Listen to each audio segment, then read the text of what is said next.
heaven. Yeah!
United States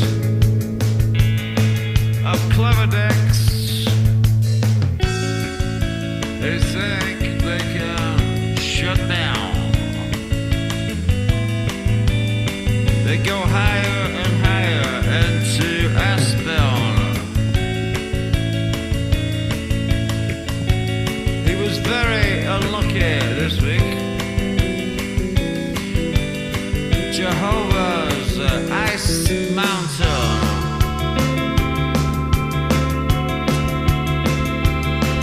Replica. He takes his biggest, bestest rifle out and fires at the stars. It flashes off the stars and the satellites. So, Orion, he was very unlucky this week. Maybe next Saturday.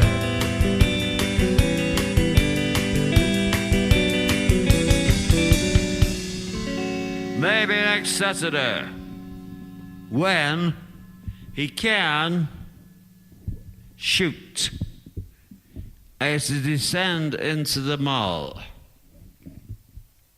The frogs never told me this, he said. Neither did the group. Thank you very much.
Ben Pritchard is on guitar, and Eleni Pillow, that's my wife, she's on keyboard.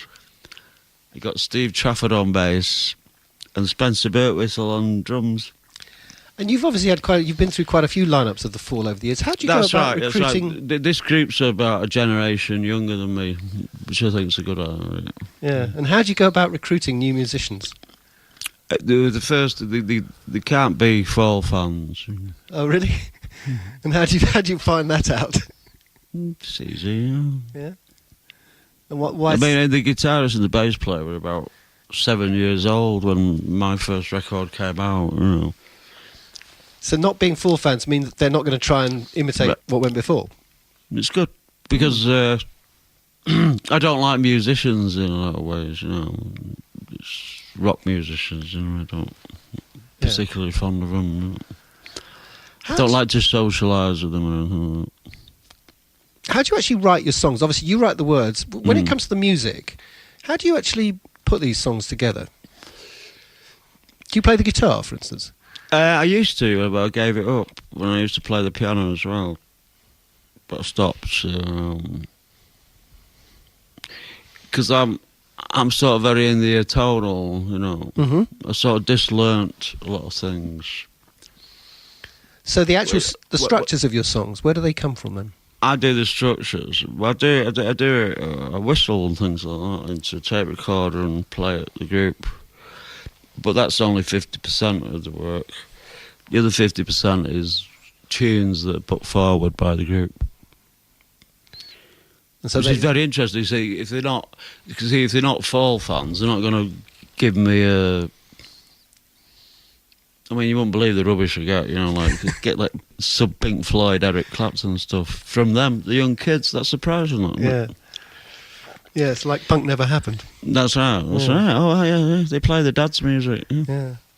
So I've started playing the keyboards a lot, but I don't know. You know,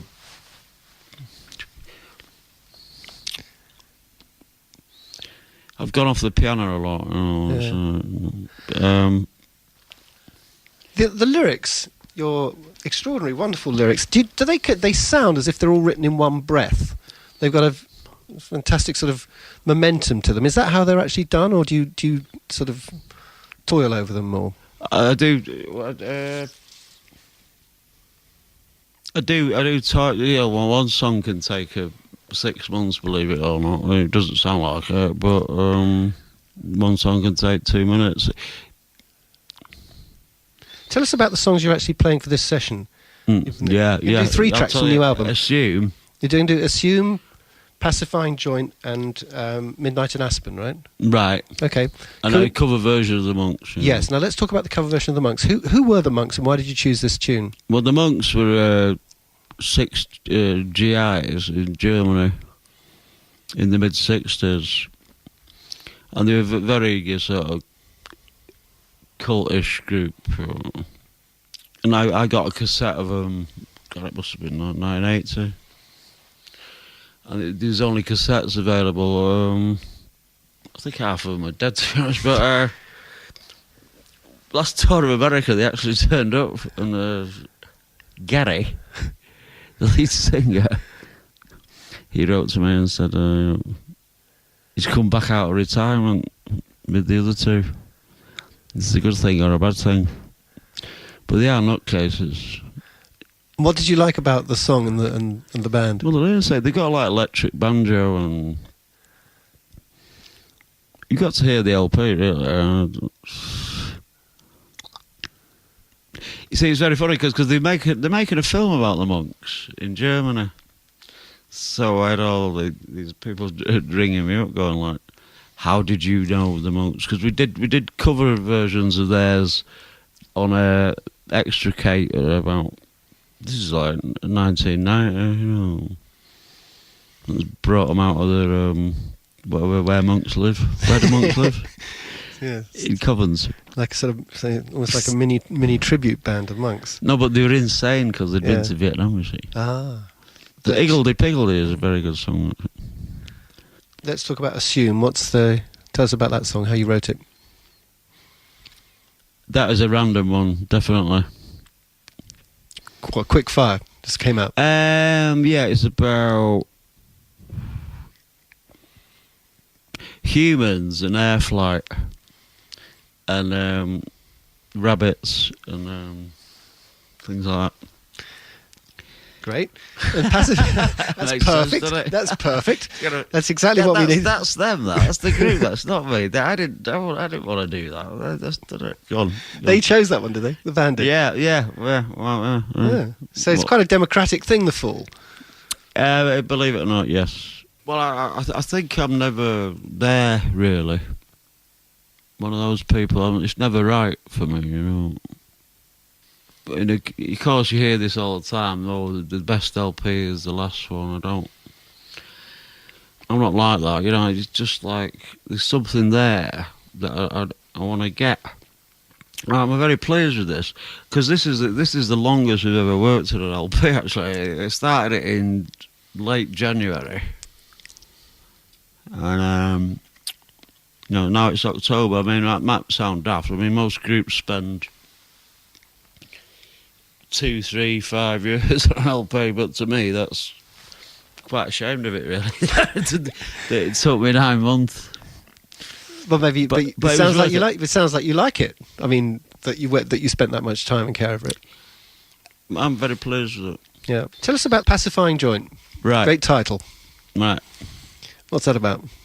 Or is it self-explanatory? It's not what you think it's about. It's about this teenager. He's going to town, you know, and he wants to find somewhere to sit down. Like a joint where he can sit down. You've got to remember a lot of this stuff was recorded in New York. So he needs somewhere where he can get carrots and meat. He's only 19. I tend to write objectively, you know, Yeah. instead of, you know, I love you and you've left me and all this crap. Midnight in Aspen. That came to me. We did that in New York, and it's like the new bass player. He does some very good stuff, you know. It's like it's very like country western and Glenn Campbellish. So we called it Midnight Cowboy, but I just wrote that off the tongue, you know. But I think it was something to do with Hunter S. Thompson, the writer. Who killed himself? Yeah. Coming to think of it, I think that's maybe what it was. Because I was talking to a few people. I mean, I knew this journalist in... he retired from this big posh magazine because he'd been to see Hunter S. Thompson. And he took him up to a mountain and gave him acid and everything. So maybe that's somewhere in there. Did you ever meet Hunter S. Thompson yourself? No. Anyway, Mark, thanks very much. Thank you.